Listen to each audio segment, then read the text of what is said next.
Bueno, muchísimas gracias por la invitación. Antes que nada, también antes que nada, una pequeña disculpa porque me temo que todas las transparencias están en inglés, pero no debiera ser un problema porque en general tienen poco texto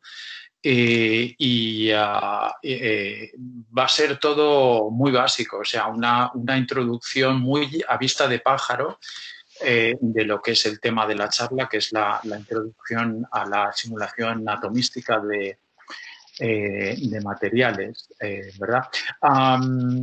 Bueno, pues como ha dicho el profesor Tlaibuche, soy Eduardo Hernández, trabajo en el Instituto de Ciencia de Materiales de Madrid.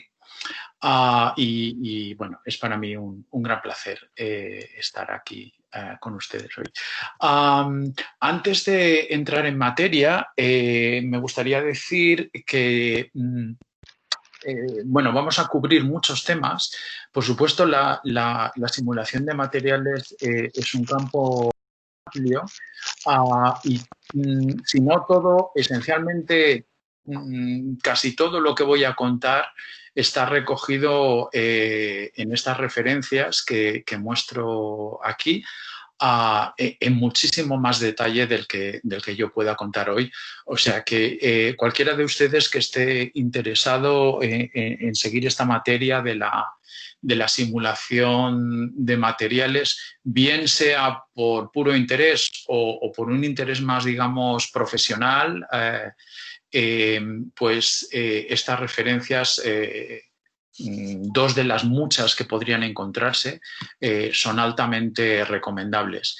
En particular, Understanding Molecular Simulation de Dan Frenkel y Beren Smith es un compendio de lo que es la simulación de materiales desde un punto de mecánica estadística y desde un punto de vista algorítmico también. Aquí encontrarían, cualquiera que esté interesado, detalles prácticos de cómo se hace una simulación, ¿verdad?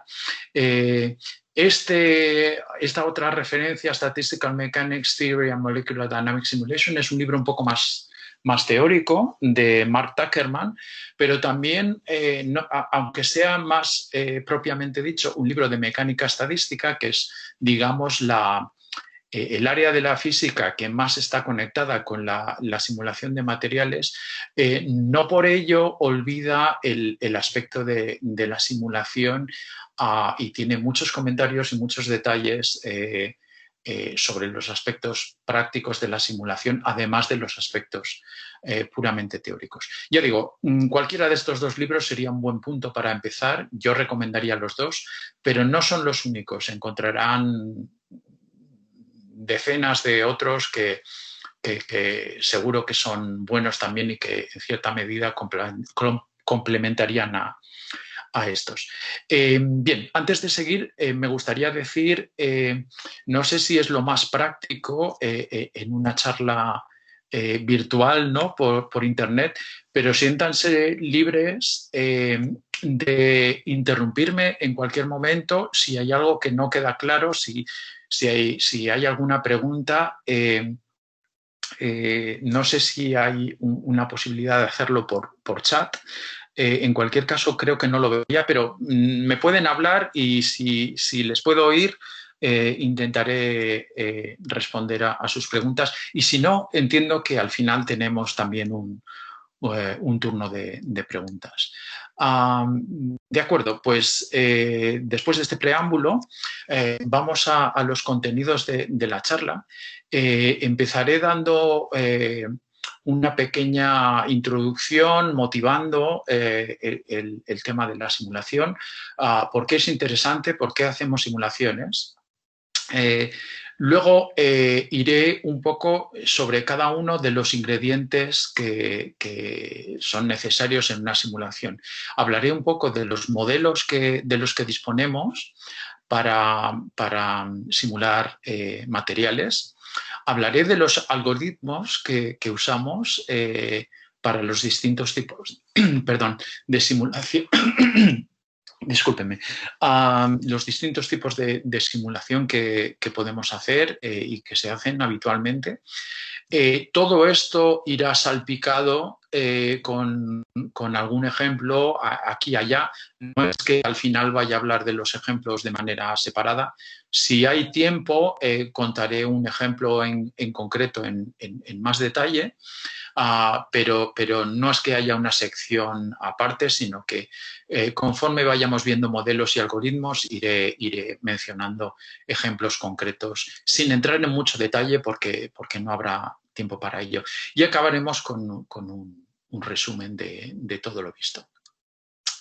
De acuerdo, pues vamos con el primer punto de la charla, que es la motivación. ¿Por qué es interesante hacer simulaciones?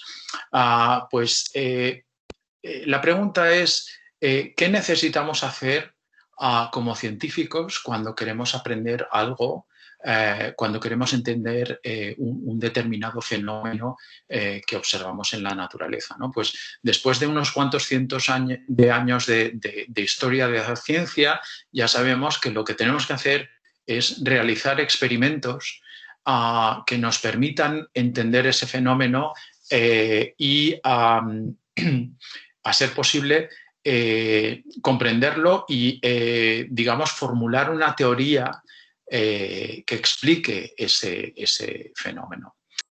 ¿De acuerdo? Lo que ocurre es que, claro, para que esos experimentos sean suficientemente reveladores, nos aporten la información que nos dé la pista para entender ese fenómeno que estamos investigando, es necesario en muchas ocasiones realizar esos experimentos bajo condiciones cuidadosamente controladas. Esto antiguamente quizá era más fácil, ¿no? Pero hoy en día, donde mucho del trabajo que se hace, por ejemplo, en sistemas biológicos o, yo qué sé, materiales a altas presiones, o materiales a escala nanoscópica, realmente a veces resulta muy difícil tener un control suficiente, un control suficientemente cuidadoso sobre esas condiciones externas, digamos, que pueden influir sobre el resultado de las observaciones, ¿no? Sobre el resultado del experimento. Y es en esto en lo que nos puede ayudar la simulación. ¿Por qué? Porque cuando hacemos una simulación en un ordenador, realmente estamos intentando aproximarnos a la situación experimental lo más posible, pero haciéndolo tenemos un control, digamos, exquisito, minucioso, sobre las condiciones en las que tiene lugar el experimento, llamémoslo experimento numérico. ¿De acuerdo? La simulación no es otra cosa que tratar de hacer una simulación, un experimento numérico, lo podríamos llamar así. Permítanme ilustrar esto con un ejemplo. Imaginen que trabajamos para una empresa que fabrica clavos. Sabemos que los clavos pues están hechos de un metal, típicamente una aleación conteniendo bastante hierro, y cuando se exponen a la intemperie, pues esos clavos acaban oxidándose con el tiempo y perdiendo sus propiedades, ¿no? Pues acaban esencialmente pulverizados, oxidados, y pierden las propiedades que nos los hacen útiles. Si quisiéramos entender este proceso de oxidación, ¿qué se nos ocurre que haríamos? Observar el clavo en la intemperie como ilustra la fotografía, pues eso efectivamente se puede hacer, pero es muy probable que no nos diera muchas claves acerca del proceso en sí.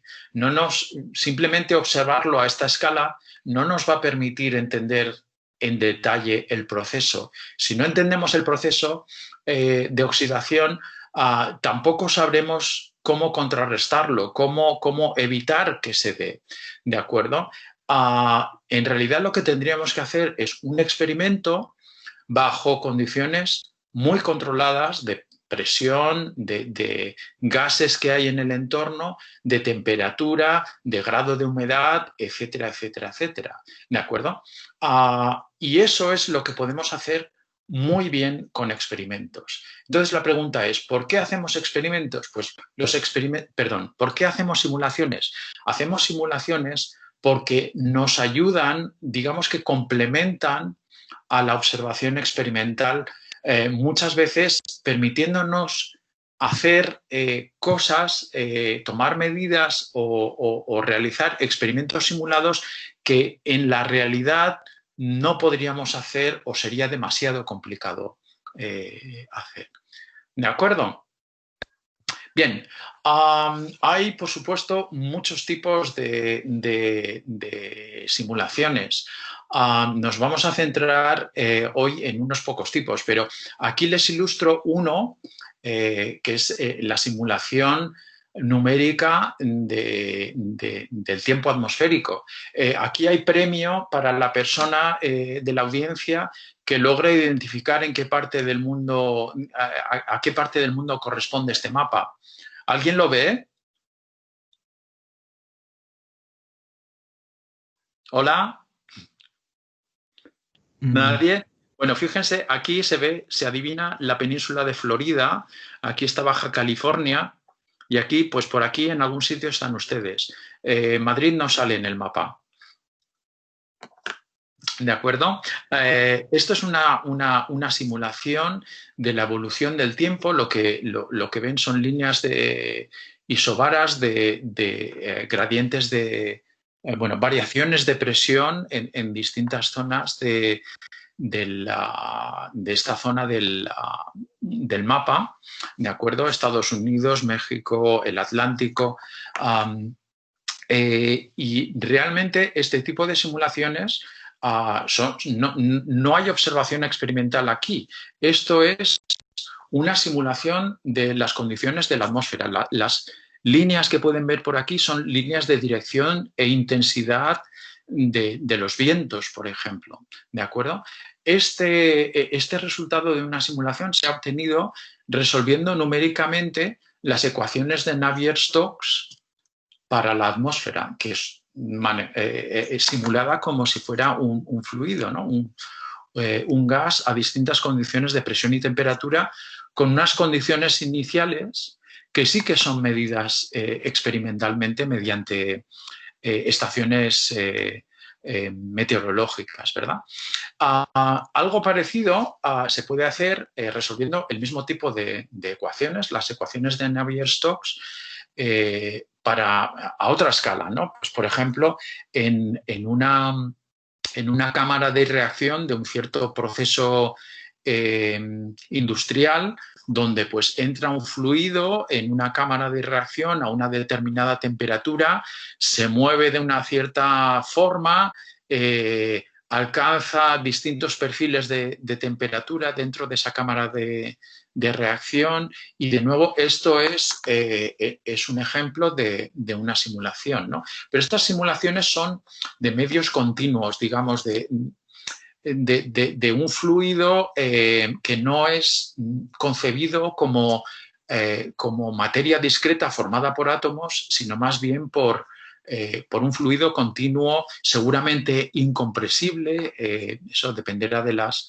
condiciones de la simulación, ¿no? Pero como ven, se pueden hacer cosas muy diferentes, a escalas muy diferentes y tipos de simulaciones muy diferentes.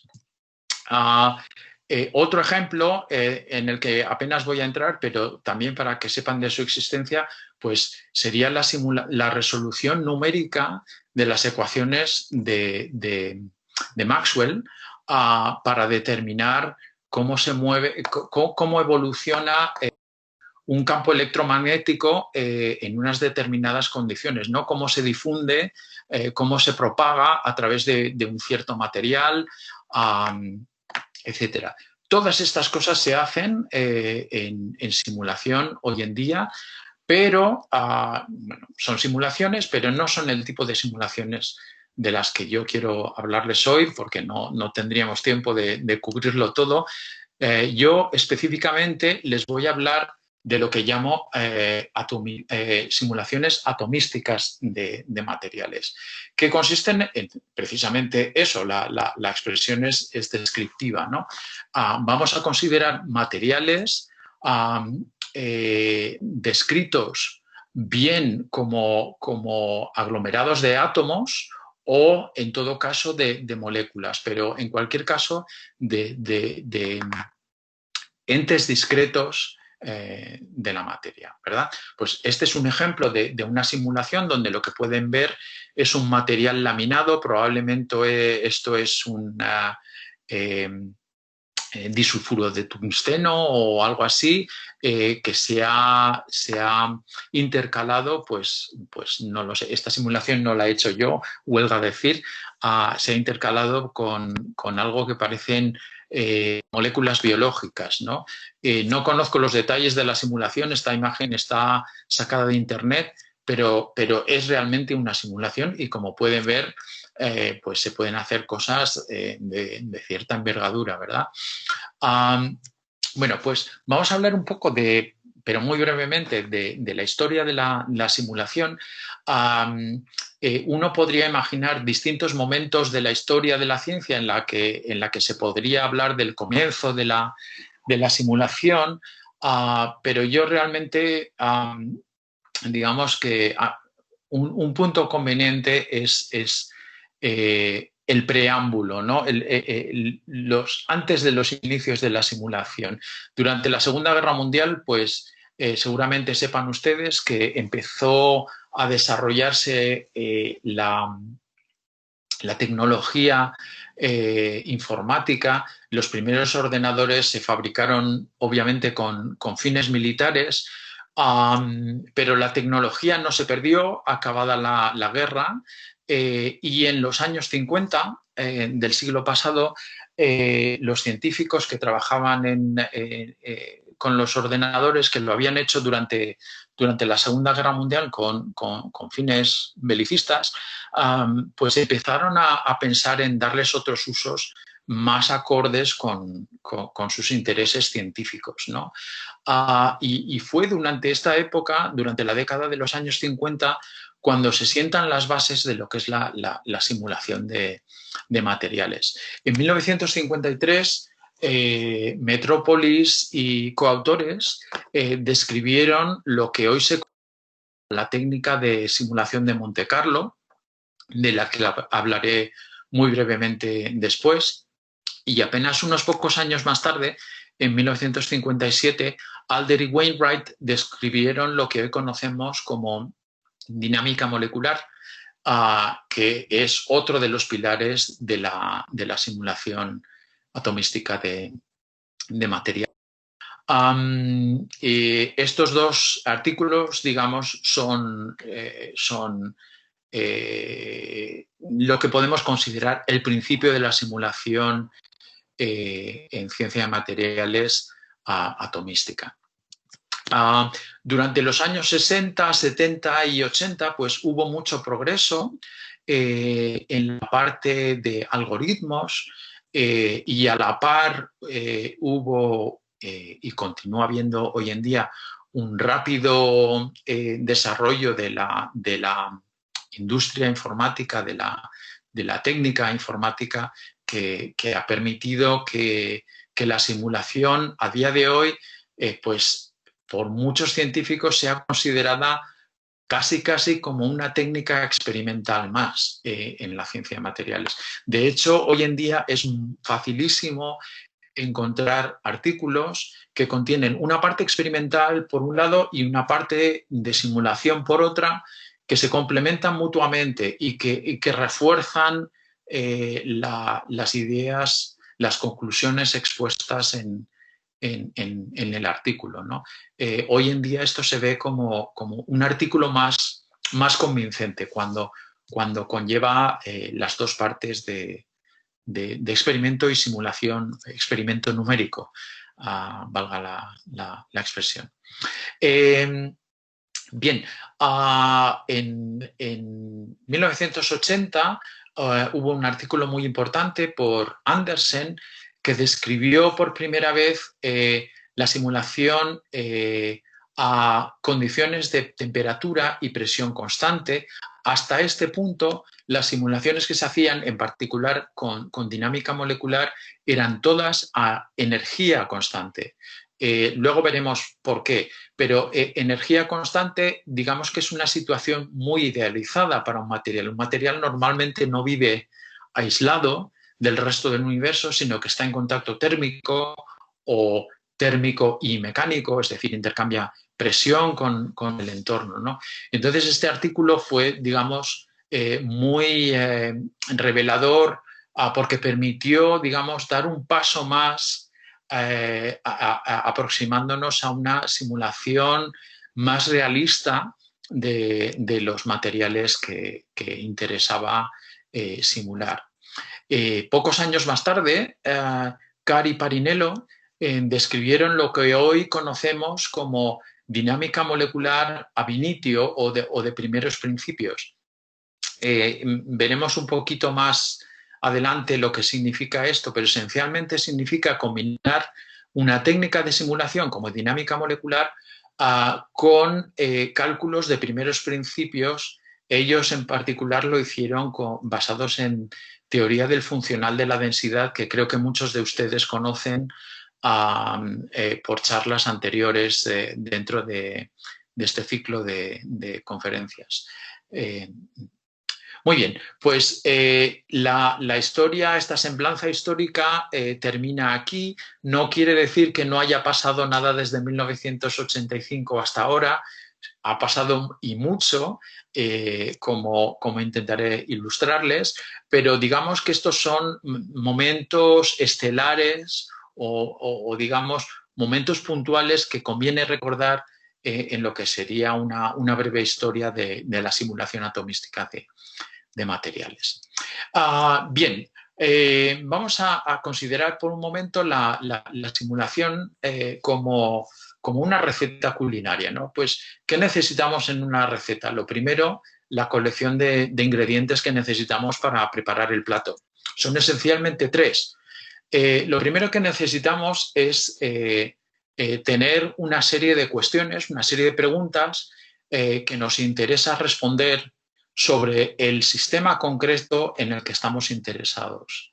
¿De acuerdo? Sea el que sea, nanotubos de carbono, nanotubos de lo que sea, o un material, un mineral a altas presiones, porque nos interesa saber cómo podría comportarse en las profundidades del manto de la Tierra o de otros planetas, ¿no? Pues necesitamos tener unas cuestiones concretas que nos interese abordar gracias a la simulación. Lo segundo que necesitamos es un modelo suficientemente realista que nos permita describir ese sistema que nos interese. ¿De acuerdo? Y iremos más en detalle sobre qué tipos de modelo existen más adelante en la charla. Y finalmente necesitamos un tercer ingrediente que es el algoritmo concreto de simulación. Monte Carlo, dinámica molecular o similar como veremos. ¿De acuerdo? Bien, pues una vez conocemos los ingredientes necesitamos las instrucciones para la preparación del plato, ¿no? Curiosamente también son tres. Bueno, creo que son tres. Ahora veremos. Pues lo primero es, tome usted su modelo, mézclelo bien con su algoritmo de simulación, mézclelo bien y agite, preferiblemente dentro de un ordenador, y obtenga resultados que, con suerte, le permitirán responder a esas preguntas que originalmente se planteó o le permitan incluso responder a otras nuevas que ni siquiera se había formulado inicialmente. Una vez tiene usted todo esto, puede escribir un artículo y publicarlo y contribuir a la expansión del conocimiento científico, ¿no? Y una vez que ha hecho esto usted una vez, puede volver a repetirlo y cuanto más veces lo repita y más interesantes sean sus resultados, pues digamos su impacto científico crecerá, su fama científica crecerá a la par. Y estupendo, pues tendrá su carrera hecha. Bien, pues vistos los ingredientes y visto el procedimiento de preparación del plato, vamos a ver cada uno de esos ingredientes en un poco más de detalle. Pues como indicaba, para simular un material necesitamos un modelo que nos lo describa. Aquí no estamos trabajando con materiales reales, sino con aproximaciones informáticas, digamos, modelos matemáticos que intentan aproximarse a esos materiales reales. ¿De acuerdo? Entonces, ¿qué tipo de modelos tenemos? Tenemos varias familias de modelos. Empezando por los más sencillos, tenemos lo que llamamos potenciales empíricos o campos de fuerza empíricos, que tienen estas características. Para empezar, son matemáticamente modelos relativamente sencillos. Esto hace que computacionalmente no sean muy costosos, son fáciles de programar y de evaluar, y esto permite que puedan simularse con ellos sistemas muy, muy grandes, ¿no? Además, el coste computacional típicamente escala linealmente con el tamaño del sistema en estos casos, para estos modelos, lo que quiere decir que si uno dobla el tamaño del sistema, el coste del cálculo se dobla también, como cabría esperar. Ahora, estos modelos, digamos, estas son las ventajas en verde, tienen también ciertas desventajas. Y es que, en general, los modelos empíricos o semiempíricos carecen de un fundamento teórico firme. Digamos que están basados en la intuición química o física, pero no tienen un fundamento teórico sólido detrás. Están construidos desde la experiencia y desde la intuición, pero carecen de un fundamento sólido teórico, ¿no? No permiten la descripción de la estructura electrónica del material, que a veces es interesante, y estos modelos simplemente no la contemplan. Su precisión y su transferibilidad es cuando menos cuestionable. Esto de la transferibilidad, ¿qué quiere decir? Quiere decir que si yo ajusto mi modelo empírico a una situación concreta, por ejemplo, digamos que yo tengo un modelo que me permite describir muy bien el carbono en estructura de diamante, salvo que lo haya construido también teniendo en cuenta la estructura del grafito, es muy posible que no me la describa correctamente. Y si yo directamente trato de usar mi modelo para describir el diamante al grafito, pues probablemente obtenga resultados incorrectos y no fiables, ¿no? Esto es a lo que hace referencia la transferibilidad. Bien, al otro extremo del espectro de modelos tenemos lo que llamamos modelos de primeros principios o ab initio, ¿no? Estos, al contrario que los métodos semiempíricos, que los modelos semiempíricos, sí que tienen un fundamento teórico sólido, bien fundamentado, son precisos y no tienen este problema de la transferibilidad al que aludía con los modelos empíricos. ¿De acuerdo? Pero todo esto viene con un coste, y es que su coste computacional es órdenes de magnitud mayor que en el caso de los potenciales empíricos. Y casi más grave es el hecho de que su coste computacional escala de manera poco favorable con el tamaño del sistema. Típicamente como el cubo del tamaño del sistema, de forma que si yo hago mi sistema el doble de grande, el cálculo me cuesta mínimo 8 veces más, pero a veces el coste computacional crece exponencialmente, dependiendo de la metodología concreta. Bueno, en medio de estos extremos hay lo que llamamos globalmente métodos semiempíricos, que, digamos, están a mitad de camino entre los potenciales empíricos y los métodos ab initio, ¿no? Y, por lo tanto, comparten parte de las ventajas y parte de los inconvenientes de ambos. Siguen siendo semiempíricos, pero tienen ya una cierta descripción de la estructura electrónica, aunque sea a un nivel muy sencillo. Tienen son más, digamos, más fiables y más transferibles por su propia naturaleza mecanocuántica que los modelos empíricos, y gracias a eso pues permiten una cierta descripción de la estructura electrónica, pero también son métodos ajustados, digamos, modelos ajustados cuyo fundamento teórico no está tan claro como en el caso de los modelos de primeros principios. Su transferibilidad y su coste computacional también es bueno, pues mejorable en el mejor de los casos. Y así era la situación hasta hace relativamente bien poco.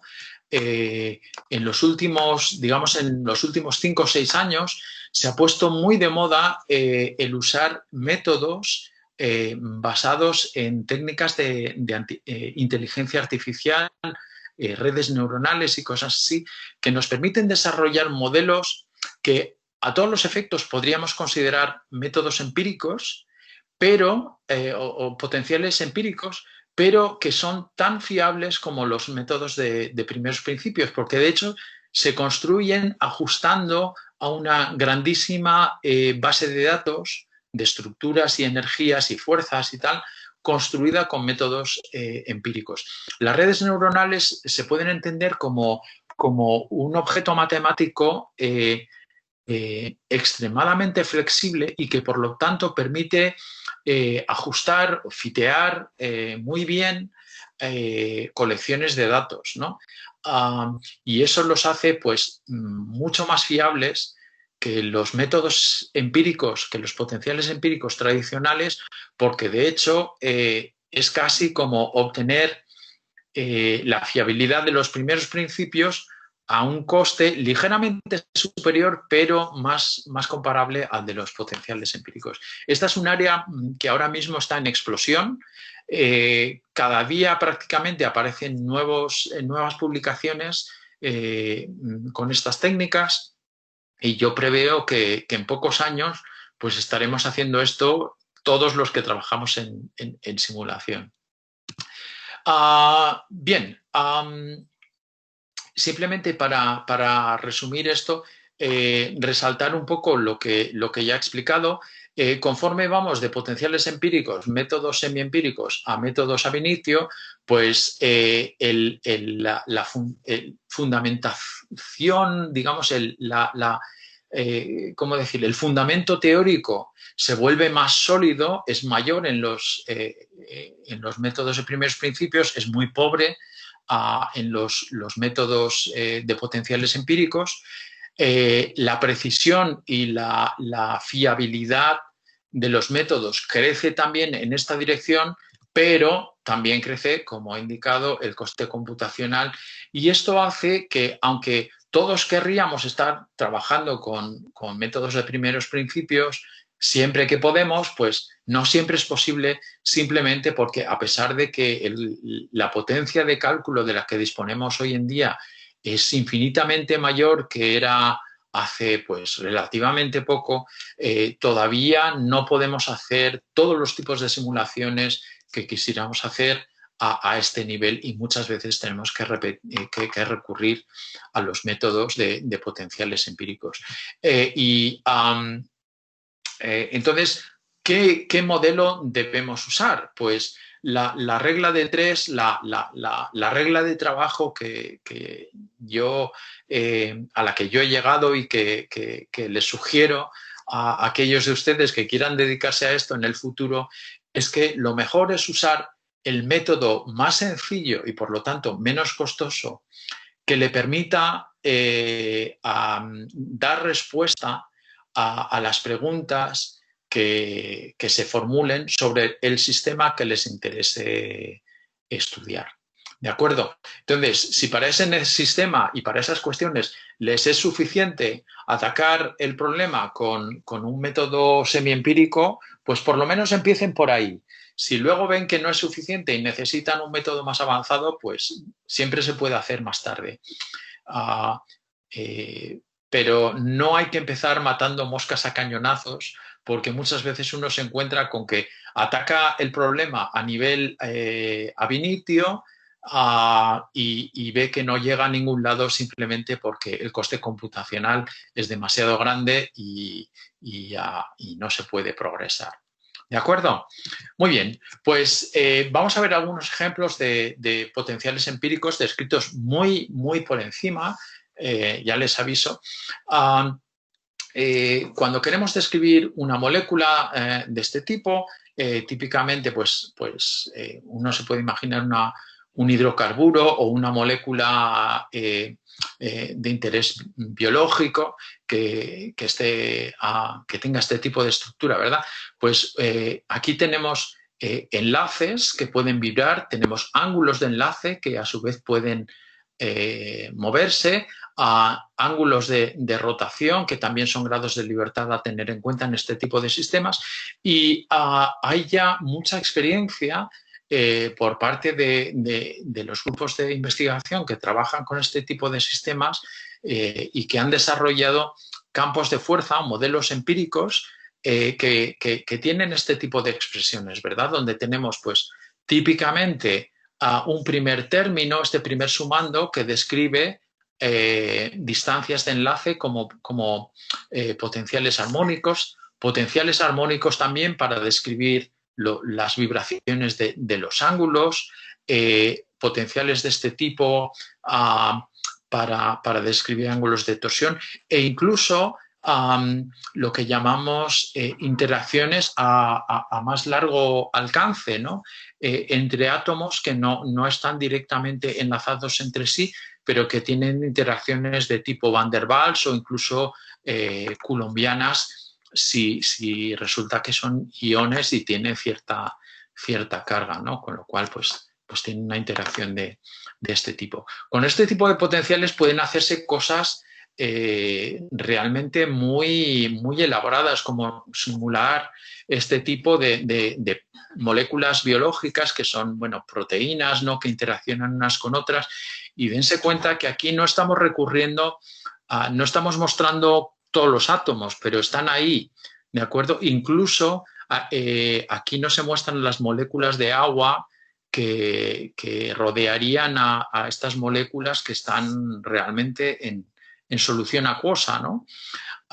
Pero realmente el modelo las contempla porque son fundamentales para describir correctamente este tipo de sistemas. Bien, otro tipo de modelos también de tipo potencial empírico que se usan frecuentemente para describir otro tipo de sistemas, como por ejemplo son los materiales semiconductores, silicio, carbono y otros similares, son lo que genéricamente se conoce como potenciales de orden de enlace. Estos potenciales típicamente tienen una parte repulsiva, esta primera de aquí, que evita que los átomos se acerquen mucho unos a otros a distancias cortas, y una parte atractiva que los mantiene unidos a las distancias típicas de enlace, ¿verdad? Pero este segundo término atractivo se ve modulado por un término B y J, que pueden ver aquí, que de alguna forma tiene en cuenta el entorno de cada uno de estos átomos, porque ese entorno, digamos, que afecta a la interacción de un átomo con su vecino. Si cada uno de esos átomos tiene un entorno con muchos vecinos, pues es muy posible que esta parte atractiva se vea ligeramente debilitada y esta distancia de enlace se haga mayor. Y al contrario, si tienen pocos vecinos, pues se van a ver muy fuertemente atraídos el uno al otro y esa distancia de enlace se haga más corta, ¿no? Pues tratando de reproducir este efecto llamado orden de enlace es como se desarrollaron esta familia de potenciales, pero como pueden ver ustedes, es todo tratando de recurrir a la intuición física de cómo de cómo deben funcionar las interacciones entre átomos en este tipo de sistemas, ¿verdad? Aquí no hay un fundamento sólido detrás, un fundamento teórico. Es todo recurrir a una formulación matemática que más o menos reproduce lo que uno espera del comportamiento de estos sistemas. A eso me refería cuando decía que estos modelos son un poco ad hoc, ¿no? Bien, pues una de las cosas que decía de este tipo de modelos es que son computacionalmente poco costosos y por ello se pueden hacer simulaciones de sistemas de gran tamaño. Pues aquí tenemos probablemente también tantos átomos como teníamos en las proteínas en solución, ¿verdad? Aquí estamos simulando un sistema que ha sido un semiconductor que es, bueno, de hecho, un carburo metálico, carburo de tungsteno, que ha sido bombardeado pues probablemente por un ion a alta energía y que provoca que este sistema se vaya amorfizando conforme pasa el tiempo, ¿verdad? Esta es una simulación no solo de gran tamaño de sistema con muchos átomos, probablemente decenas de miles de átomos, sino también una simulación que transcurre durante un tiempo muy largo, porque como pueden imaginar ustedes, este proceso de amortización tiene lugar en una escala de tiempo de por lo menos decenas de picosegundos o incluso más largo, ¿no? Bien, voy a ir rápido porque el tiempo pasa muy deprisa. Hay otros tipos de modelos, por ejemplo, para metales. Aquí lo que ocurre con los potenciales empíricos es que tenemos que desarrollarlos de manera ligeramente diferente dependiendo del tipo de material que queramos simular, ¿no? Pues no son iguales para simular moléculas biológicas que para simular metales.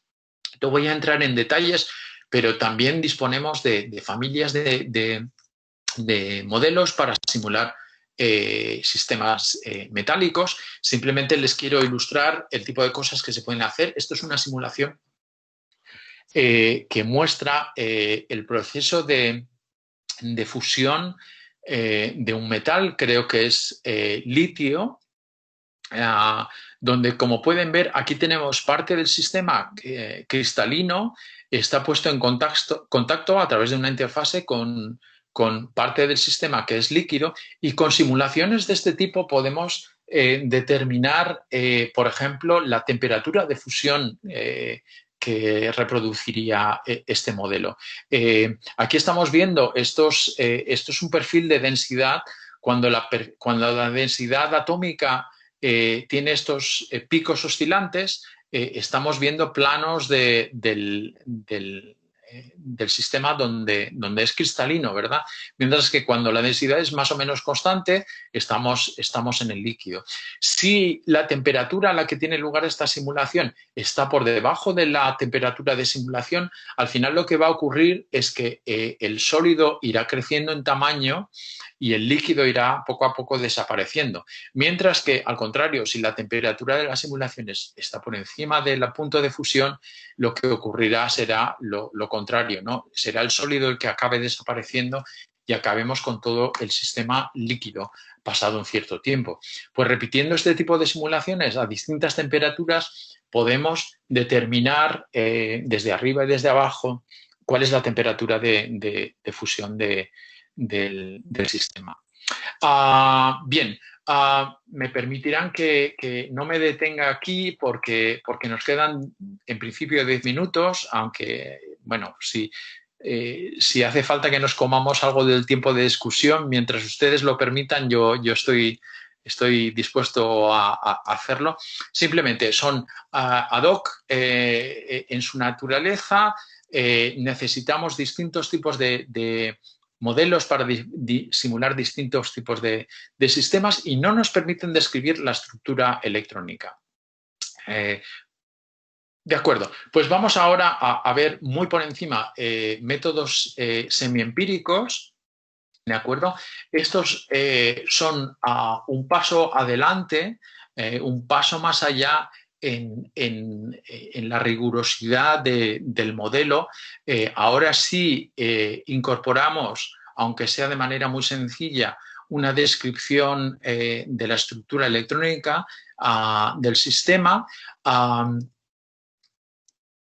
Y ello nos permite, digamos, acceder a otro tipo de preguntas sobre los sistemas simulados.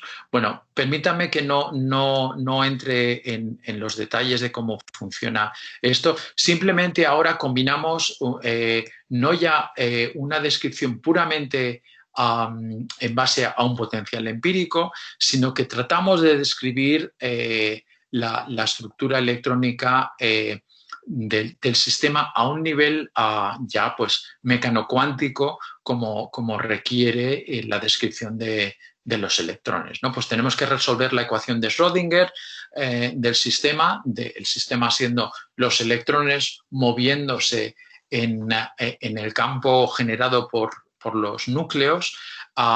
Lo que hacemos es representar el hamiltoniano electrónico del sistema mediante una serie de funciones de base, lo que nos permite construir una representación matricial del hamiltoniano.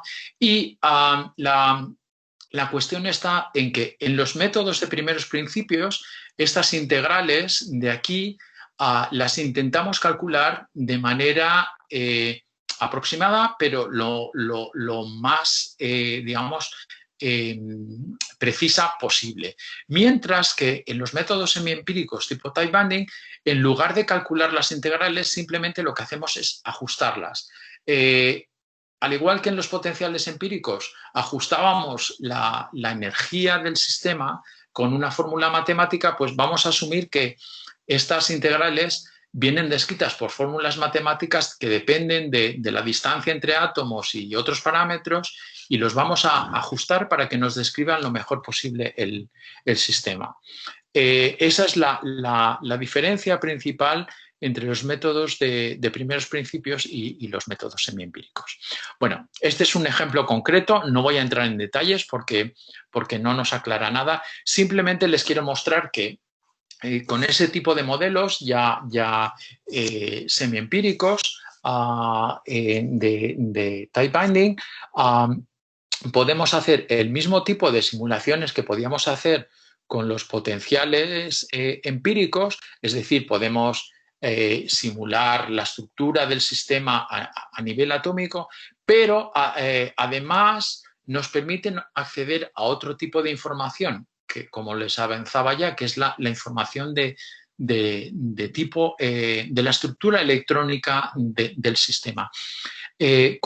Aquí lo que tengo es una comparación de la densidad de estados electrónicos para un sistema que concretamente es silicio líquido, en estado líquido, donde se compara la densidad electrónica en la curva continua calculada con un modelo type binding y calculada a nivel de primeros principios con teoría del funcional de la densidad. Como pueden ver ustedes, no es que el acuerdo sea fino, pero cualitativamente tiene cierto acuerdo, ¿verdad? Y es por esto que los métodos semiempíricos los consideramos como un punto intermedio entre los potenciales empíricos y los métodos de primeros principios. Y bueno, esencialmente eso es lo que digo aquí. Están a mitad de camino, son más baratos que los métodos de primeros principios, más costosos que los potenciales empíricos, pero bueno, que comparten tanto ventajas de ambos como inconvenientes.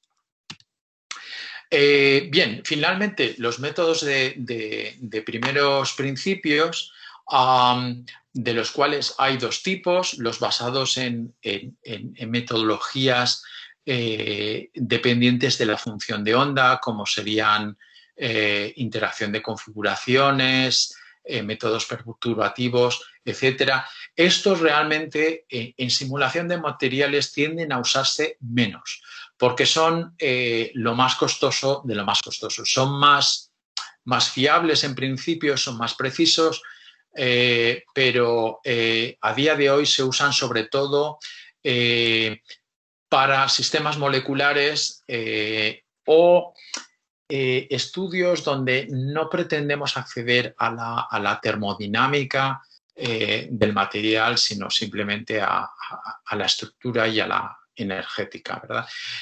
Casi todas las simulaciones de materiales a nivel de primeros principios se hacen hoy en día con teoría del funcional de la densidad, que a lo mejor es menos precisa que los métodos de onda, de función de onda, pero supone digamos que tiene un coste computacional que permite hacer las simulaciones en muchos casos. Bien, permítanme que salte a esto. Hoy en día la teoría del funcional de la densidad está tremendamente extendida porque es una metodología cuyo coste computacional, digamos, ofrece un compromiso más que adecuado entre lo que es coste computacional y precisión alcanzable, ¿de acuerdo? Así que se está usando para simular realmente todo tipo de sistemas, desde los clásicos de materia condensada a nanoestructuras tipo carbono, sistemas moleculares, incluso sistemas biológicos en disolución. Esto empieza a ser ya accesible, aunque todavía tremendamente costoso. Y tal es el éxito de la teoría del funcional de la densidad, que bueno, lo que ilustro aquí es una evolución del número de artículos publicados por año en los que se emplea esta teoría, ¿verdad? Y como pueden ver, pues hasta 2015 se publicaron del orden de 10.000 artículos por año, y yo creo que esto ha sido rebasado con creces a día de hoy. Bien, esto es para recapitular un poco el tipo de modelos de los que disponemos, y entiendo que mi tiempo estamos a punto de cumplir una hora. Si me permiten, me tomaré 5 o 10 minutos del tiempo de discusión para hablarles de algoritmos, que es la otra parte de lo que necesitamos, el otro ingrediente que necesitamos para hacer una simulación. ¿Algún problema con esto, doctor? No, adelante, tómese el tiempo que sea necesario, no se preocupe por el tiempo. Muy bien, pues simplemente un detalle práctico, que es el siguiente. Bueno, saben ustedes que para simular en un sistema real, típicamente trabajamos pues mínimo con un mol del material, ¿no? Salvo que estemos tratando con nanoestructuras, pues típicamente tendremos del orden de 10 a la 23 átomos o moléculas en nuestro sistema, ¿no? Que es el orden de magnitud del número de Avogadro. Obviamente, no hay memoria de ordenador hoy en día que nos permita trabajar con tamaños similares. Afortunadamente, no es necesario, porque va a pasar mucho tiempo antes de que podamos considerar sistemas de ese tamaño, ¿no? En lugar de eso, lo que hacemos es usar un truco bien conocido de la teoría de la materia condensada, que es el uso de condiciones periódicas de contorno.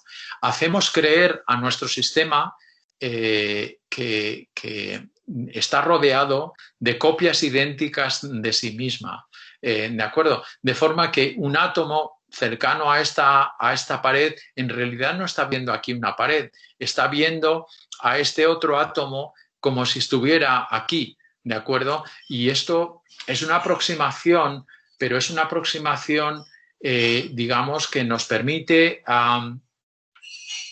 convencer al sistema o hacerle creer que realmente es periódico, repetido infinidad de veces, ¿no? Y por lo tanto los átomos que están aquí en medio se comportan como si estuvieran realmente en esa situación, siempre y cuando el tamaño de la caja en todas las direcciones sea suficientemente grande.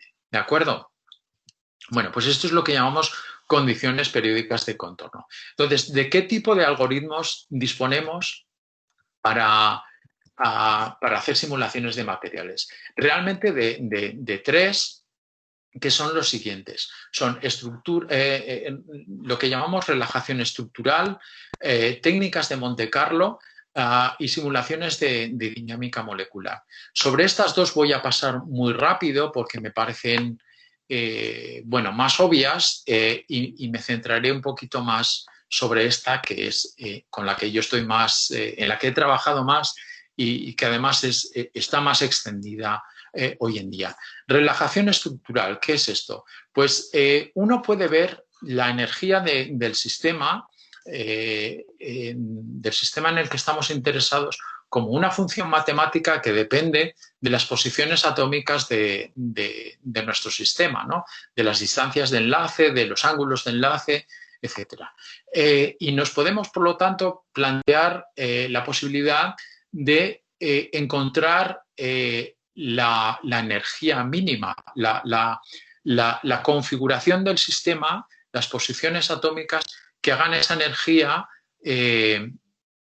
mínima. ¿De acuerdo? Esto matemáticamente no es otra cosa que un problema de optimización. Pues relajamos, movemos nuestros átomos hasta conseguir que la energía pues no descienda más. ¿De acuerdo? Pues si encontramos el mínimo de energía más bajo, esa será típicamente la estructura que adoptaría nuestro modelo. Y si se corresponde con la experimental, pues quiere decir que tenemos un buen modelo para describir ese sistema, ¿no? Pero aquí mismo pueden ustedes ver que esto es más problemático de lo que parece, porque esta función es una función de muchas dimensiones que típicamente va a encontrar muchos mínimos, va a tener muchos mínimos, y si empezamos desde cualquier punto, pues es muy fácil que caigamos en un mínimo local en vez de en el mínimo global del que nunca tendremos la certeza absoluta de haberlo encontrado, ¿verdad? Hay distintas técnicas matemáticas para resolver este problema de optimización desde lo que se llama gradientes, steepest descent en inglés quiere decir seguir simplemente la dirección del gradiente, de menos el gradiente, es decir, la fuerza sobre los átomos, porque si seguimos esa dirección estaremos descendiendo en energía. Hay una forma más elegante y más óptima de hacerlo, que es lo que se conoce como gradientes conjugados. Simulated annealing, esto es simular el enfriamiento de un material. Hacemos una simulación dinámica y poco a poco vamos retirando temperatura, retirando calor del sistema, enfriándolo, y la idea es que pues poco a poco ese sistema va reduciendo su energía y con suerte acabará en la situación de energía mínima, ¿verdad? Esto no es exhaustivo, hay otras técnicas, pero no tenemos tiempo para entrar en todas ellas. Aquí ilustro gráficamente lo que es la relajación estructural. Imaginen que tenemos este sistema que puede ser un fullereno, ¿verdad? Lo modelizamos con un cierto modelo y lo que pasa es que no sabemos cuál es su estructura de mínima energía. Pues la relajación estructural lo que va a hacer es optimizar, mover los átomos de cara a reducir esa energía lo más posible, y con suerte acabaremos en el mínimo de energía que, como saben, es es este de aquí. ¿De acuerdo? Bien, pues como digo, una técnica que nos permite encontrar estructuras de equilibrio, pero realmente solo nos sirve para modelizar el sistema a temperatura cero. No nos da información sobre la termodinámica del sistema y tiene este serio inconveniente al que me he referido como el problema de los mínimos locales, ¿verdad? Que de nuevo ilustro aquí. Nuestros sistemas de muchos átomos es casi imposible que tengan un mínimo único. Típicamente van a tener muchos mínimos y es muy fácil que caigamos en mínimos locales y tenemos que estar siempre alerta sobre esta posibilidad cuando lo que queremos es encontrar las estructuras de más baja energía. Debemos estar alerta sobre la posibilidad de que el sistema no nos engañe y estemos atrapados en un mínimo local, ¿verdad? Entonces, pues para esto hay que empezar desde distintas configuraciones iniciales o, si es posible, hacer una simulación a temperatura finita e ir enfriando ligeramente el sistema poco a poco con la esperanza de caer en el mínimo.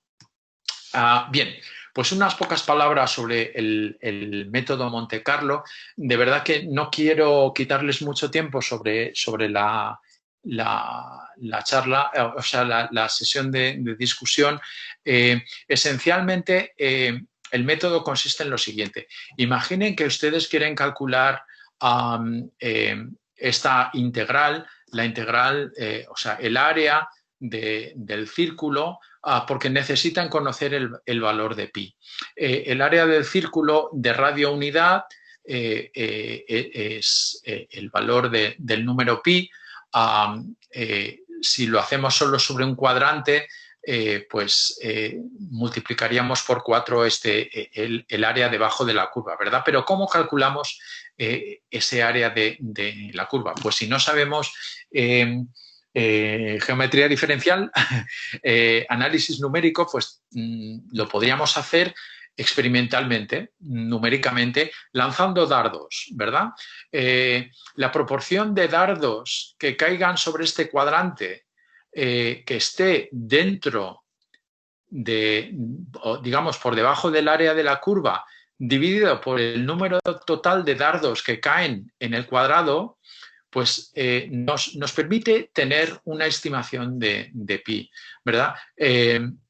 Aquí lo ilustro con el número, la fracción de puntos rojos sobre la fracción total de puntos, que serían los dardos lanzados sobre este cuadrante, ¿verdad? Pues nos darían una estimación de pi. Les animo a aquellos de ustedes que estén interesados, que estén familiarizados con técnicas de programación tipo Python, por ejemplo, que seguramente muchos de ustedes conocen, a realizar este experimento numérico porque es muy, muy revelador.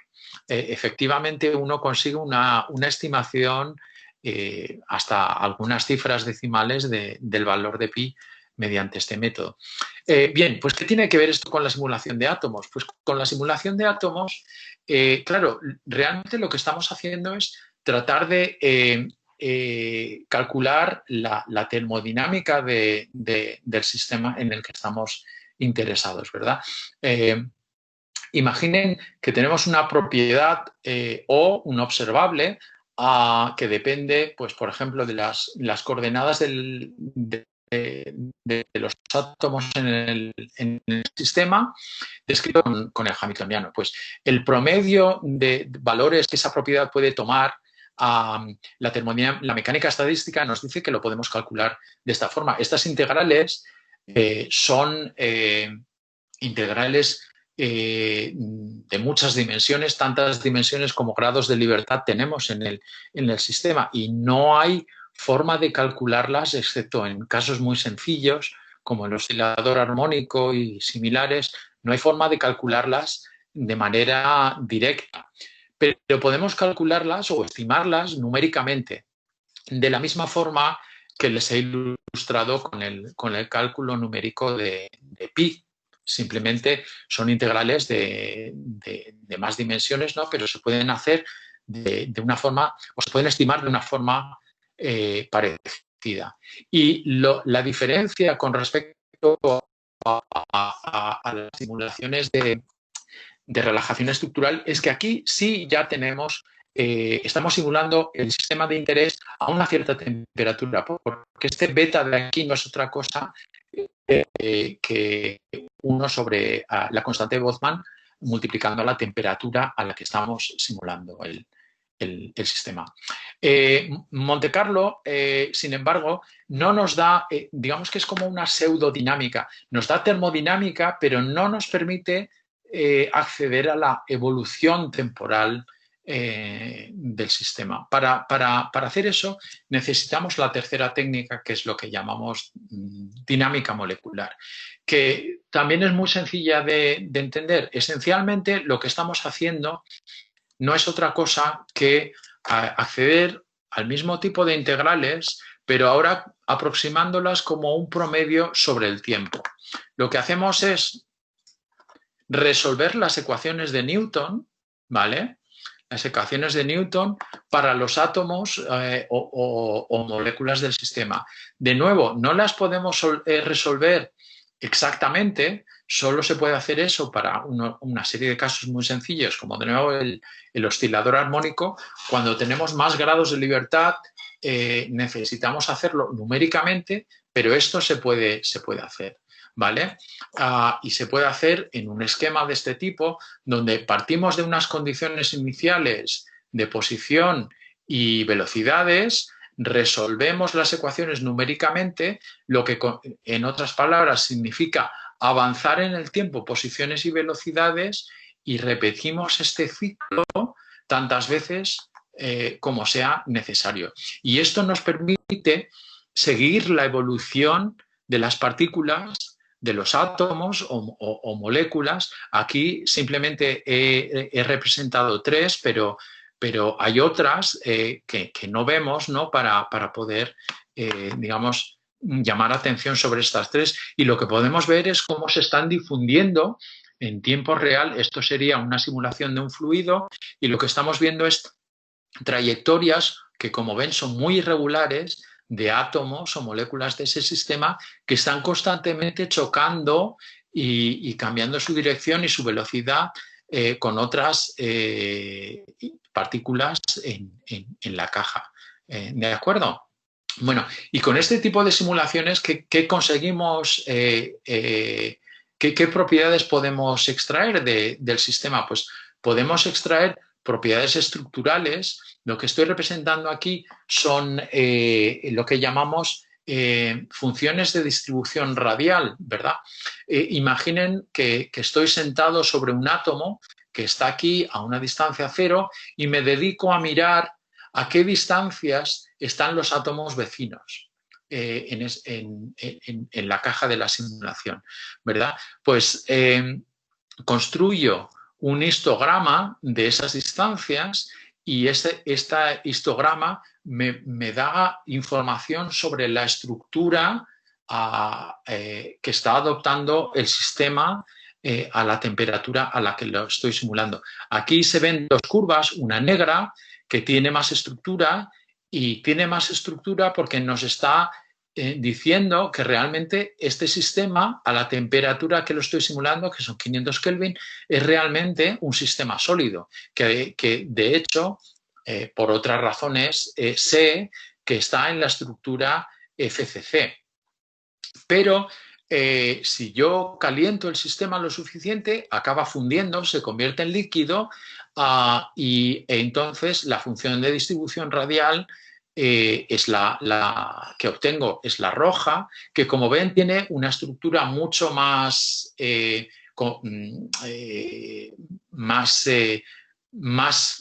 menos regular, digamos, ¿no? Más desordenada. Y los picos son más anchos.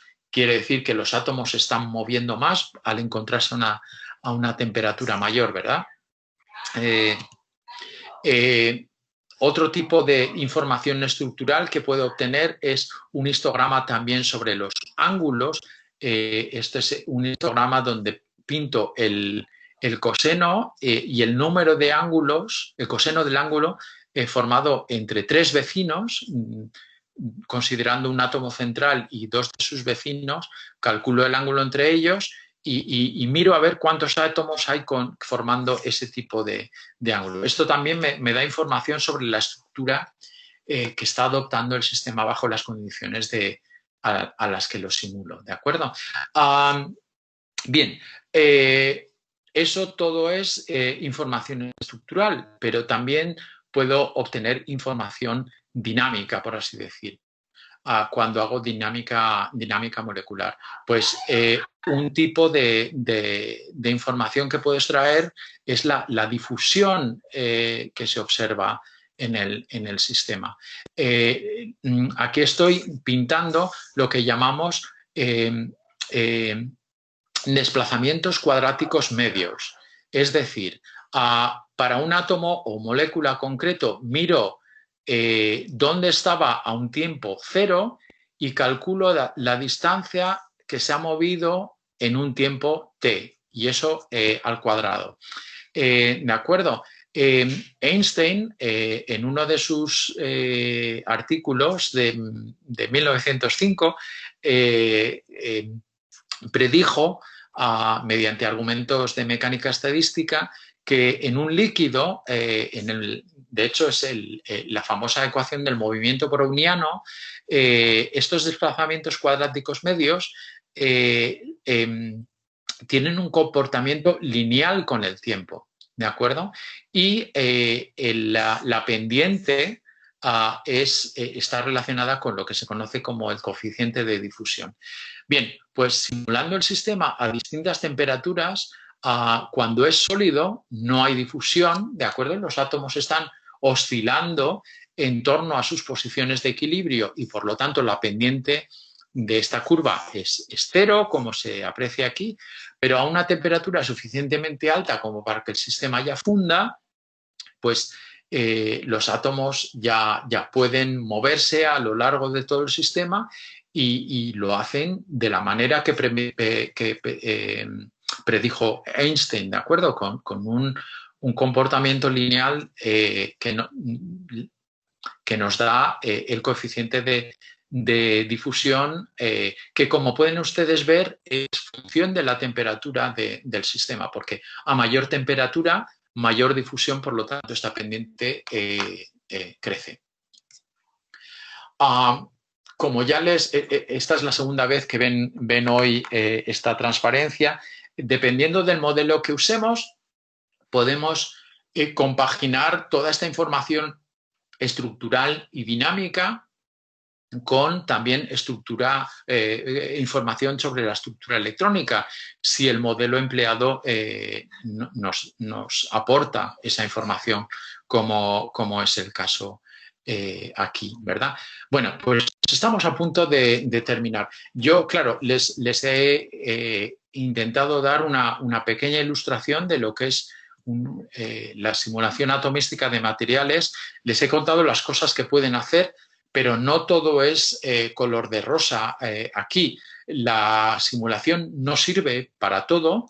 La simulación tiene una serie de limitaciones. Algunas ya las hemos visto parcialmente.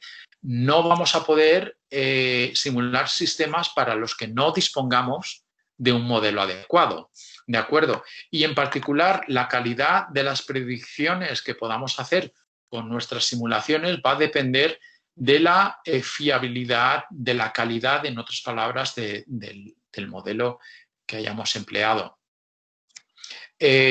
Necesitaremos emplear un modelo que pueda dar respuesta a las preguntas que nos estemos planteando. Si no disponemos de ese modelo, pues no podremos dar respuesta a esas preguntas, como es obvio. Creo que también ha quedado más o menos patente que no podemos simular sistemas de cualquier tamaño. Hay muchos fenómenos que dependen realmente del tamaño del sistema. Y si nuestros modelos son tan costosos que no nos permiten alcanzar los tamaños mínimos requeridos para dar respuesta a esa pregunta, pues no podremos no podremos atacarlas. Y casi es mayor la problemática que tiene que ver con la escala del tiempo. En simulaciones estamos condenados hoy por hoy a una escala de tiempo relativamente pequeña comparada con las escalas de tiempo en las que tienen lugar muchos procesos en la naturaleza, ¿no? Pues si ustedes piensan, por ejemplo, en el cambio de conformación de una molécula biológica como una proteína, son escalas de tiempo macroscópicas de microsegundos o incluso más. Hoy por hoy no podemos alcanzar semejantes escalas de tiempo con las técnicas de las que disponemos hoy en día, ¿verdad? Se están haciendo muchos progresos al respecto, pero hoy por hoy esto continúa siendo una problemática muy grande. Y bueno, esto es todo lo que les quería contar. Me habría gustado contarles más, pero terminando aquí, disponemos todavía de un ratito para que me hagan sus preguntas si tienen o podamos aclarar cualquier cosa que haya quedado poco clara. Así que estoy a su disposición. Muchas gracias. Muchas gracias por su exposición, doctor Eduardo. Quisiera que los asistentes elaboraran las preguntas. ¿Quién levanta la mano?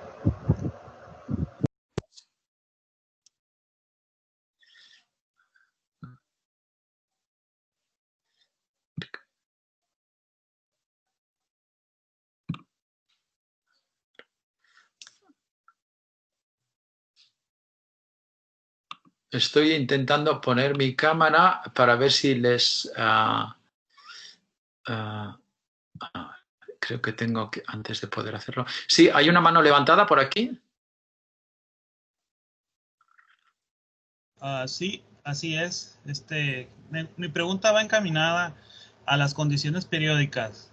Por ejemplo, en DFT, las llamadas perovskitas tienen octaedros. Entonces, muchas de las propiedades de los octaedros hacen que tengan diferentes capacidades el material por ejemplo, las cuestiones piezoeléctricas o ferromagnéticas. Esas condiciones periódicas se podrían aplicar a un sistema de este tipo para simular DFT. Bueno. Sí, no hay problema. Obviamente, uno tiene que, digamos, poner unas condiciones periódicas que sean con la fenomenología que pretende simular. ¿De acuerdo? Con materiales que son cristalinos, esto normalmente no es un problema porque la propia celda unidad ya te da digamos que te dicta cuál es la periodicidad del sistema. Si uno se lo puede permitir, normalmente hace simulaciones no con una celda unidad del cristal, sino con una supercelda, como digo, si el coste computacional lo permite, ¿no? Para algunos fenómenos es esencial. Por ejemplo, si en algún sistema uno tiene una onda de spin, por ejemplo, ¿no? Que tiene una periodicidad que es, digamos, una longitud de onda que es mayor que la de la periodicidad estructural del sistema, pues como no considere una celda más grande, no va a representar esa onda de spin correctamente. ¿De acuerdo?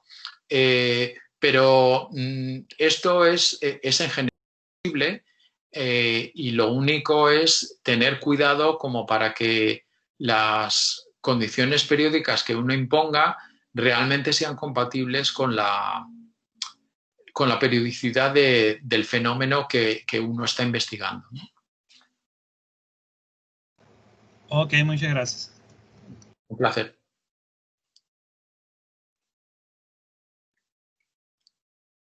Adelante, sí. César, con tu pregunta.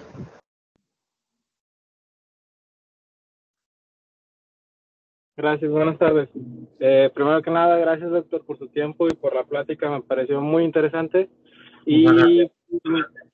Y me quiero clavar tantito en un punto que me pareció un tanto interesante porque está relacionado con lo que actualmente estoy haciendo.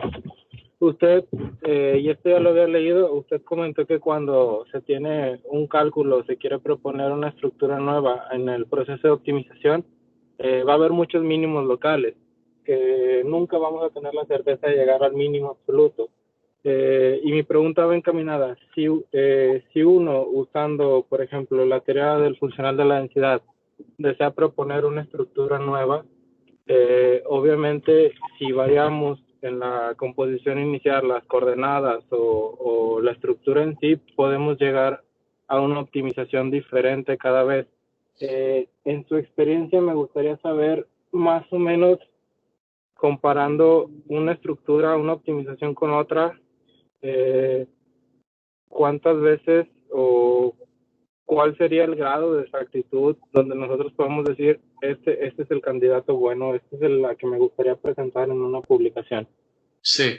No hay una respuesta general para esa situación, ¿verdad? O sea, normalmente lo que ocurre, hay dos casos. Si uno tiene información experimental sobre cuáles son las estructuras estables del sistema que está estudiando, entonces tiene mucho ganado, ¿de acuerdo? Porque ya va directamente con su cálculo de FT o del tipo que sea, a comprobar si su modelo reproduce esas estructuras o cómo de bien las reproduce. ¿De acuerdo? El problema es más difícil cuando uno está tratando con una estructura o con un sistema hipotético. Si uno está trabajando con un material de composición nueva que no se ha sintetizado o que todavía no se conoce, pues claro, es una labor mucho más difícil de entrada predecir cuáles son las estructuras posibles. Entonces, lo que tiene que hacer es probar, ¿no? Y ahí entra en juego, pues, de todo, la intuición química y física, ¿no? Buscar materiales similares, pero obviamente no el mismo, para buscar, digamos, inspiración en las estructuras de esos materiales. Hay técnicas de las que no he hablado hoy por falta de tiempo, pero hay técnicas basadas en algoritmos genéticos, ¿no? Para tratar de esencialmente generar estructuras aleatorias e ir seleccionando aquellas que son más probables en base a su energía, ¿no? O a su entalpía, para ir seleccionando las que son mejores candidatos y usar estas como punto de partida para intentar, digamos, identificar el mínimo más estable, el mínimo global. Pero en esta situación que estamos describiendo, la certeza absoluta nunca se tiene. La certeza viene de un experimento, una determinación de rayos X o similar de una muestra real, ¿no? No sabemos cómo lo hace al 100%, pero la naturaleza siempre se las arregla para encontrar las estructuras más estables. Y lo que pasa es que nosotros no sabemos hacerlo igual de bien todavía. ¿De acuerdo? Ok, entiendo. Muchas gracias. Un placer. ¿Más preguntas? ¿O comentarios del tipo que sea? Mire, con respecto a lo de utilizar una supercelda, digamos que yo tengo un software que hace cálculos en sistemas periódicos, no tendría ningún problema. Pero si yo creciera esa celda, la repitiera 2 por 2 por 2, sí podría hacer una aproximación tipo clúster, ¿se vale? ¿Todavía se utiliza o es algo que ya está en desuso? Pues depende mucho. O sea, yo creo que todavía se usa. Yo creo que se usa sobre todo en determinados grupos de investigación, sobre todo gente que proviene del campo de la química teórica, porque están menos familiarizados quizá. No es que estén, no es una cuestión de falta de conocimiento, ni mucho menos. Es simplemente uno usa aquellas herramientas que son más populares en el campo del que proviene, ¿verdad? Entonces, entre los químicos teóricos, la tradición es metodologías que han estado tradicionalmente orientadas a sistemas moleculares. Entonces, están menos familiarizados con los cálculos periódicos porque no han tratado con sólidos o no hasta hace relativamente poco. Entonces, los métodos de cálculo de los químicos teóricos pues estaban orientados a otra problemática, y cuando necesitan estudiar sistemas cristalinos, muchas veces recurren al clúster que describías, ¿no? Esto no está mal, es una aproximación. Las condiciones periódicas de contorno también son una aproximación. Para sistemas periódicos parece una aproximación de orden mejor, ¿no? Pero con tal de que uno sepa bien lo que está haciendo y tome las precauciones adecuadas y haga las comprobaciones necesarias, pues todo está bien. Muchas veces es más una cuestión de pragmatismo que de rigurosidad científica, ¿no? Muy bien, muchas gracias por su respuesta. ¿Alguien más tiene alguna pregunta?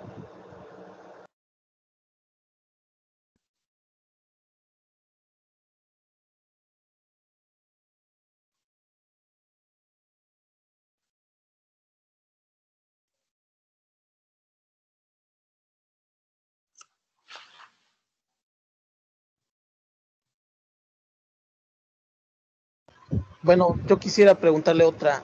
Usted había mencionado que estas metodologías basadas en la función de onda se siguen utilizando, pero se utilizan más como en sistemas muy pequeños, ¿no? Porque es mucho tiempo de cálculo. Vamos a ver, se usan, por supuesto que se siguen utilizando. Hasta cierto punto son cálculos de referencia, porque digamos que son más precisos que la teoría del funcional de la densidad. Entonces, muchas veces se usan como chequeo, como comprobación de que los cálculos de teoría de la densidad, del funcional de la densidad, te están dando valores razonables, ¿no? O cuánto te alejas de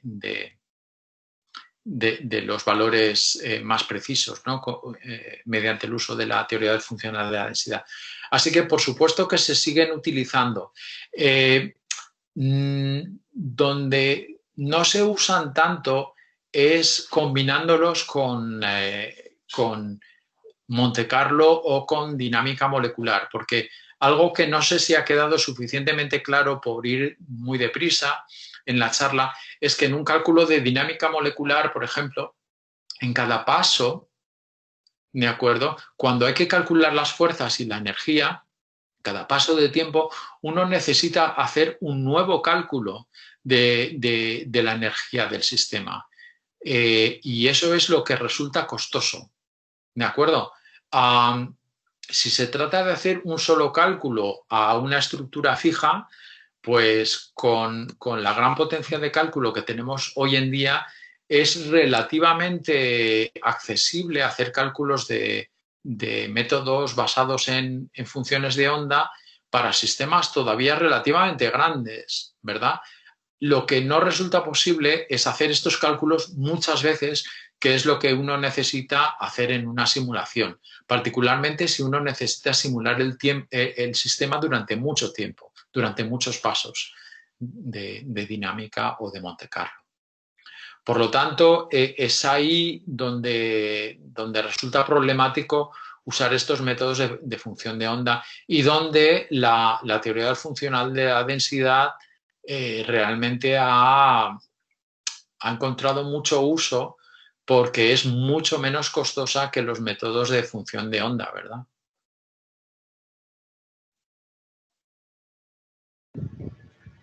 Sí, ya es el principal, digamos, problema, ¿verdad? Que como menciona que son de referencia y no trae aproximaciones de ningún tipo, no está sujeto a los valores experimentales. Aproximaciones siempre hay, en toda simulación siempre hay aproximaciones, porque digamos que el problema de la estructura electrónica no puede resolverse de manera absolutamente sin aproximaciones. Siempre hay algún grado de aproximación, bien porque uno tiene que usar una función, una base de funciones vamos, que hay aproximaciones de distinto orden, ¿verdad? Entonces, cualquier cálculo que uno haga siempre va a ser aproximado. Lo que es verdad es que con los métodos basados en función de onda, digamos, uno puede afinar mucho más que con las metodologías más las restantes, ¿no? Y en particular con respecto a la DFT.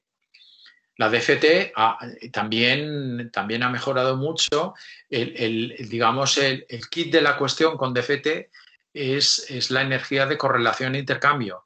Hay funcionales hoy en día que han avanzado mucho, pero todavía no hemos llegado al grado de fiabilidad que se alcanza con los métodos de función de onda.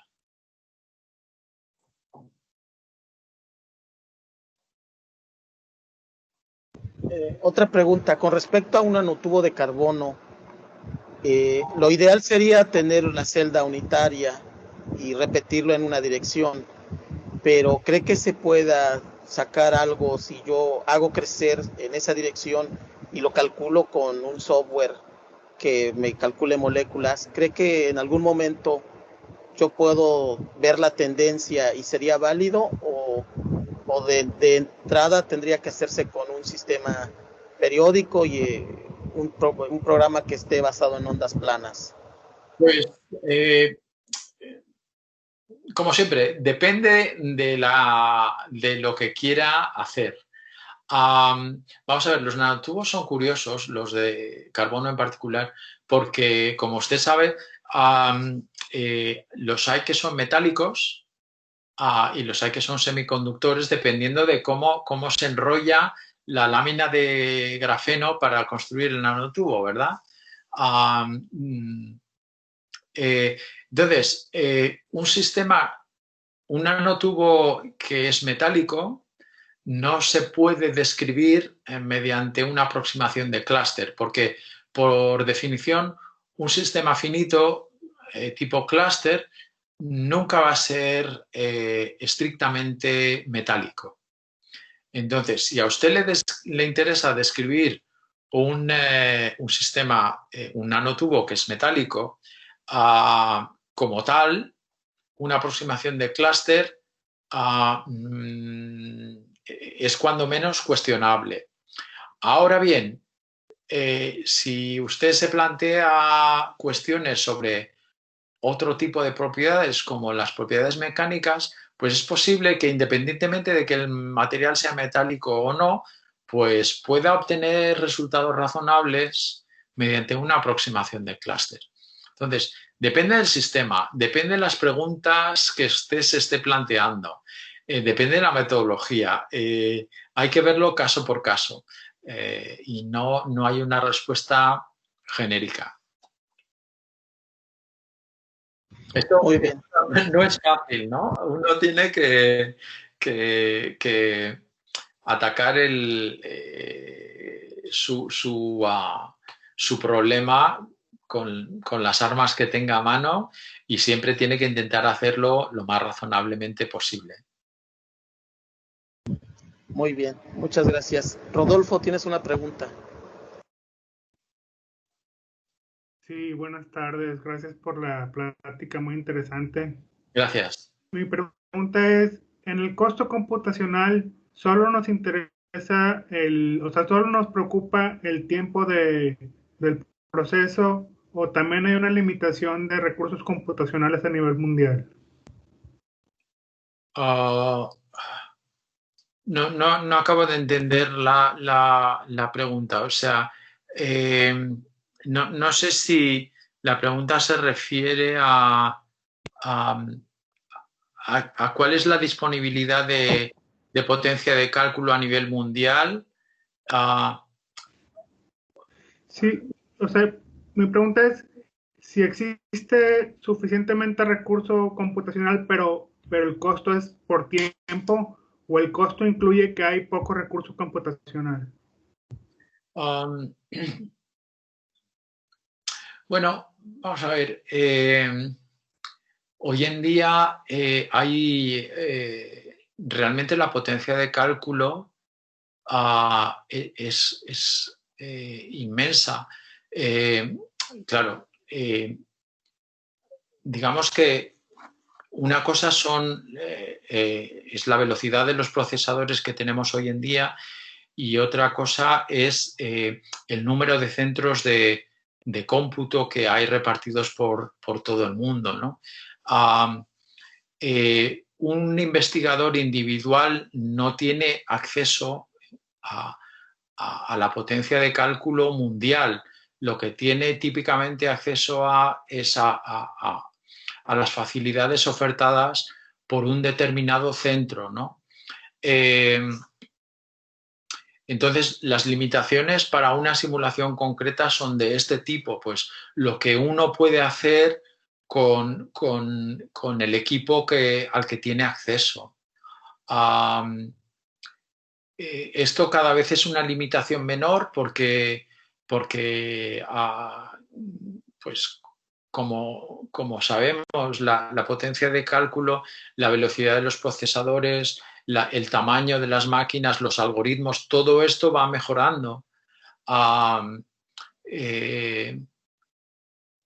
Pero claro, en un momento dado uno puede acceder a la potencia de cálculo que puede y eso pues le limita en aquello que puede hacer, pero se puede hacer mucho, obviamente, mucho más que hace tan solo 10 años.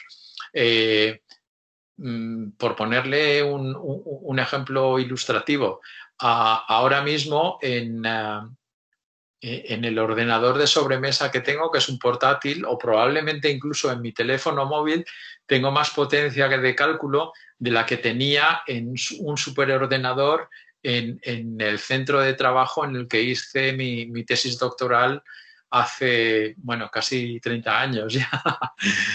Ha pasado mucho tiempo, ¿no?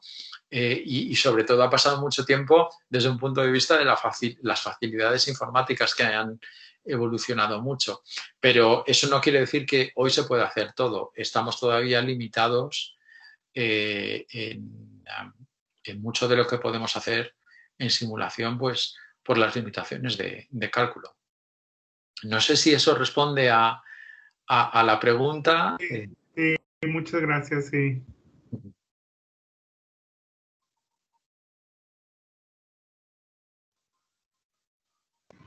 Muy bien. ¿Alguien más que tenga una pregunta?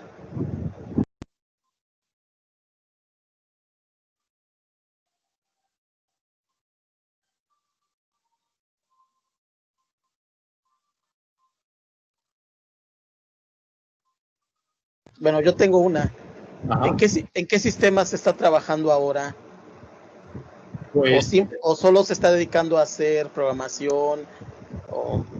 no, a mí me gusta, siempre que sea posible, llevar las dos cosas a la vez.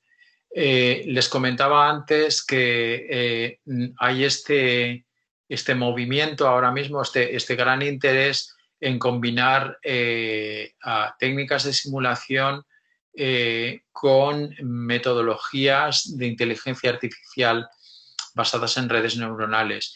Y yo creo que este es un tema muy interesante en el que realmente estoy empezando y estoy aprendiendo.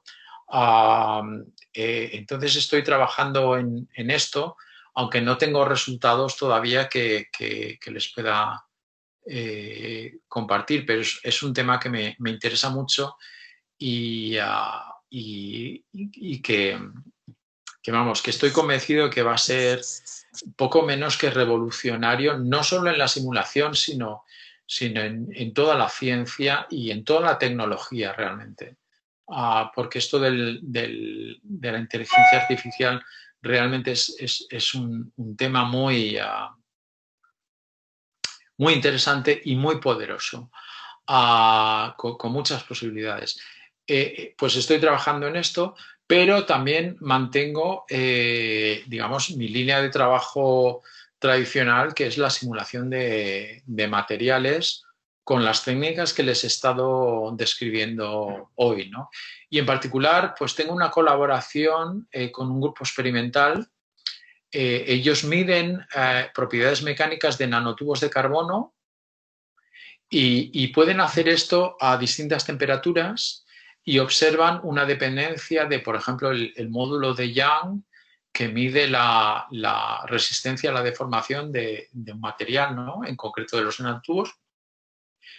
Ven una dependencia del módulo de Young con respecto a la temperatura y yo estoy haciendo cálculos para comparar con sus resultados y la verdad es que tenemos resultados tanto experimentales como teóricos que son muy prometedores y que creo que podremos publicar en breve.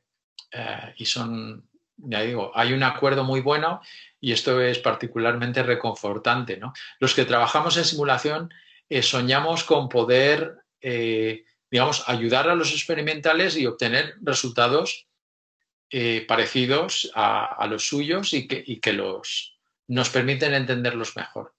Y este es el caso, ¿no? Muy bien, muchas gracias. ¿Alguien más tiene una pregunta?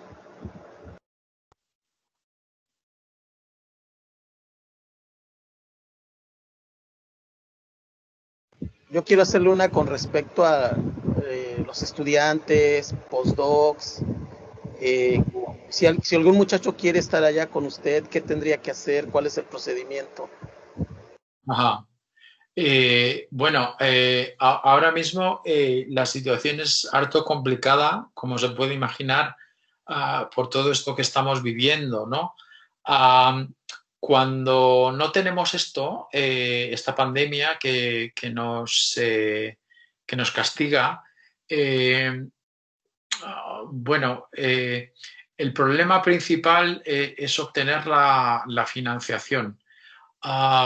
Yo tengo un grupo pequeño y no dispongo de mucha financiación. Ahora mismo no dispongo de fondos para apoyar a nadie.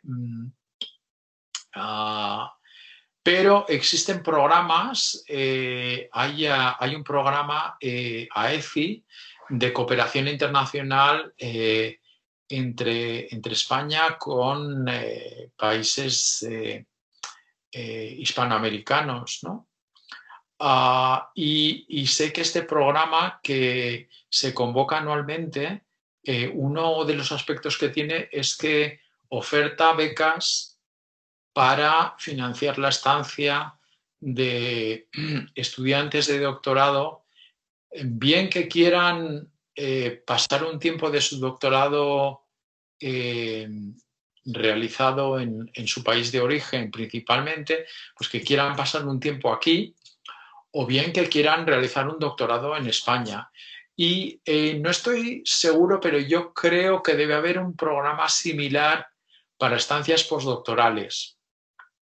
Entonces, esta sería una vía a explorar. Luego, dentro de nuestros programas de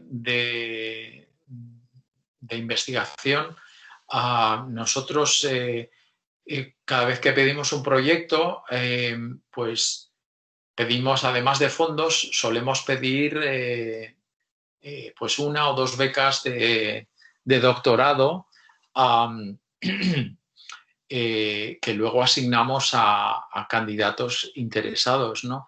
Pero está muy difícil conseguir estas becas y en el futuro inmediato preveo que más todavía debido a los efectos en particular de la pandemia, porque nuestros fondos como país están siendo esquilmados y preveo que dinero para investigación en los años venideros habrá poco, particularmente para investigación que no tenga que ver con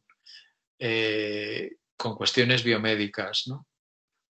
Pero bueno, el primer paso siempre es contactar con la persona o con el grupo de investigación con el que estén interesados en trabajar y manifestar su interés y pues a partir de ahí pues que por un lado o por otro se busquen las posibilidades de financiación adecuadas, ¿no?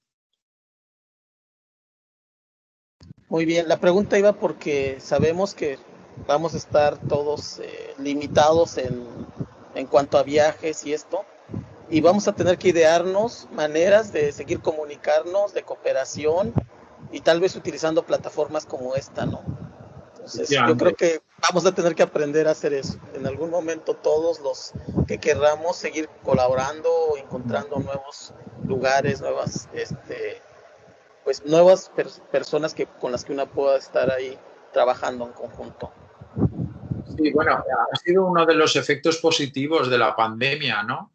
Si se puede hablar de efectos positivos. Y es que nos hemos dado cuenta de las posibilidades tecnológicas que tenemos mediante Teams o similar para acortar distancias, ¿no? Lo mismo que sirve para impartir una charla donde el ponente y la audiencia están de lados distintos del Atlántico, pues sirve también para tener discusiones científicas a distancia y establecer colaboraciones, por supuesto que sí. O sea que en este aspecto hemos salido ganando. Ahora tenemos a nuestra disposición todo esto, todas estas herramientas que hasta hace poco pues no teníamos, ¿no? Y que nos facilitan la colaboración. Sin duda. Bueno, ¿alguien más tiene preguntas, comentarios? Ya para terminar, porque ya lo veo cansado, ya es tarde en Madrid. Son casi las 10 de la noche. Y no es esto tanto el problema, sino que no estoy acostumbrado a hablar mucho tiempo, porque yo trabajo para el CSIC, que es algo parecido al CIMBESTAB de ustedes. Yo no tengo carga docente o muy poca, ¿no? Entonces no estoy acostumbrado a hablar durante tanto tiempo. Y sí, la verdad es que es un esfuerzo agotador, ¿eh? Pero ha sido un placer poder compartir este rato con ustedes. Bueno, pues no, el gusto es de nosotros por tenerlo aquí acompañándonos, pues dejándonos ver esto de los distintos métodos para hacer cálculos y como dice, se tienen que ajustar a los sistemas en los que uno está interesado y es un mundo completo que poco a poco uno va descubriendo, va aprendiendo y pues la búsqueda continúa, ¿no? Muchas gracias por estar con nosotros. Yo creo que ya nadie ha levantado la mano, entonces es tiempo de despedirnos. Nuevamente le agradezco su aceptación a esta invitación y pues este canal sigue todos los viernes, intentamos tener a alguien. El siguiente va a ser Andrés Castellanos, también está en España y él trabaja en algo de nanotubos de fosforeno o fosforeno 2D. Entonces, por si usted quiere seguirnos acompañando, tiene tiempo.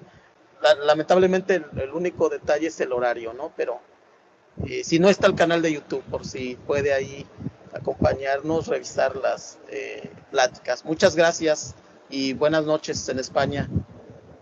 Muchas gracias. Buenas tardes en México y les auguro una charla estupenda por parte de Andrés Castellanos, que es un joven investigador de mi centro absolutamente brillante.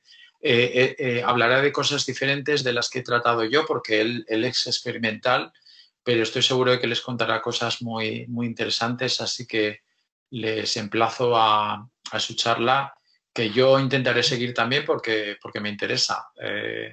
Así que, bueno, pues como decía, un placer.